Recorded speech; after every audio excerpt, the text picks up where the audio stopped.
Bonjour et bienvenue dans cette vidéo où je vais vous présenter mes ressources, les livres que j'utilise ainsi que certaines marques d'huile essentielle que j'aime beaucoup. Pour commencer, forcément, on a parlé de Daniel Festi qui a écrit la Bible des huiles essentielles.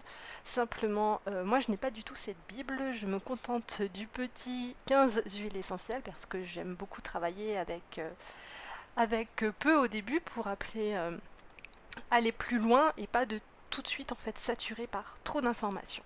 Alors comme vous le voyez, c'est un livre qui n'a pas d'image, qui concerne chaque huile essentielle avec les propriétés de l'huile, comment elle a été créée et au niveau physiologique, les remèdes et son efficacité en fonction des troubles physiques. Alors c'est un livre qui est très bien fait pour commencer. Simplement, vous n'aurez pas d'informations concernant un petit peu la psychologie ou l'aromathérapie spirituelle. Ça, on va le voir un petit peu plus tard. Mais pour commencer, pour comprendre un petit peu les précautions, c'est un livre essentiel. Ensuite, le guide des huiles essentielles, qui est véritablement différent cette fois-ci parce qu'on a quelque chose de vraiment joli. L'atout, c'est, comme vous pouvez le voir, des petits encarts sur la droite là, qui nous donne en fait les compositions. Donc c'est aussi par huile essentielle et pas du coup par trouble que sont répertoriées en fait ces huiles.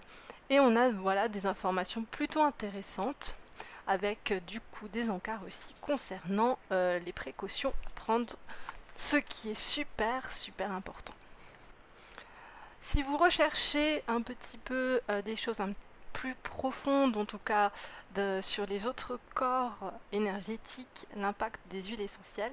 Malheureusement, je n'en connais pas en français, il va falloir se tourner vers l'anglais, et notamment vers cet incroyable livre Plants of Power et Sacred Oils, que je vais vous montrer tout de suite, de Felicity Warner. C'est un livre absolument incroyable qui a une partie du roman concernant la vie de l'auteur qui se sert en fait des huiles essentielles pour aider les personnes en fin de vie.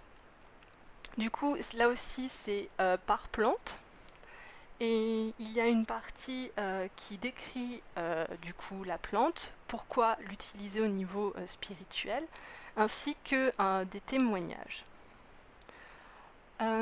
C'est vraiment un livre très intéressant parce qu'il permet de d'aller un petit peu plus loin au niveau de la plante et de contacter finalement l'esprit général de la plante. On va vraiment plus loin, on est plus touché et même si vous ne maîtrisez pas tout à fait l'anglais, c'est vraiment un livre que je recommande.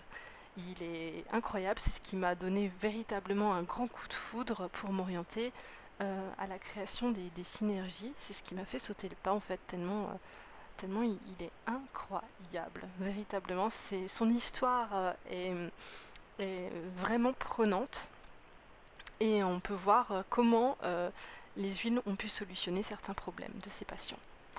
Et aussi, ce qui est vraiment très joli, c'est qu'elle a dessiné des mandalas qui correspondent en fait en fait, à l'esprit de chacune des huiles essentielles.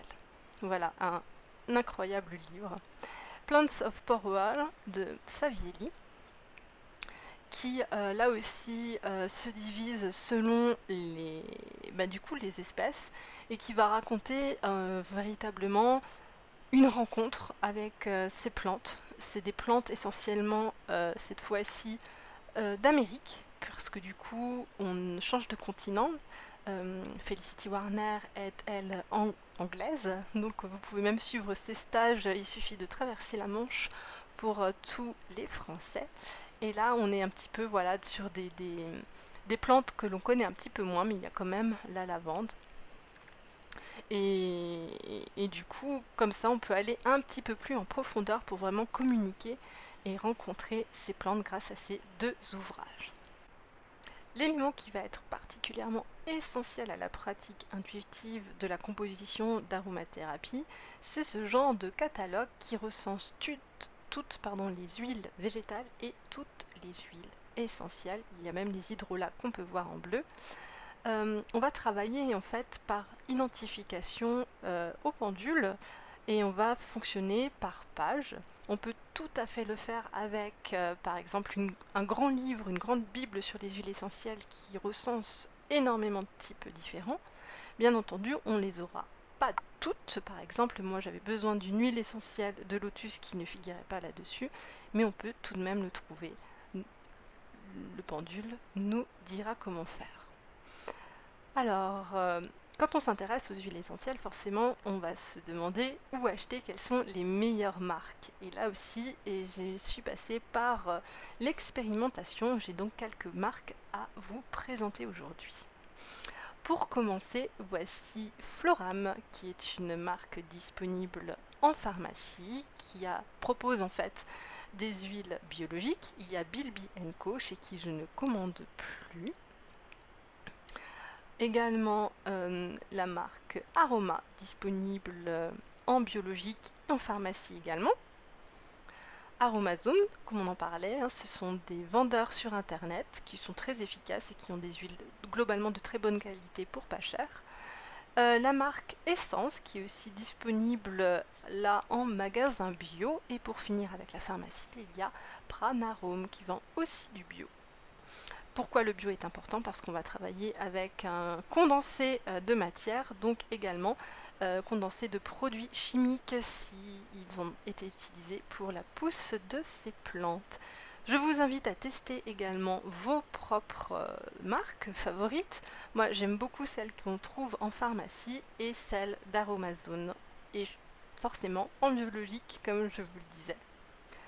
Voilà, merci d'avoir regardé cette vidéo. À très vite pour la suite.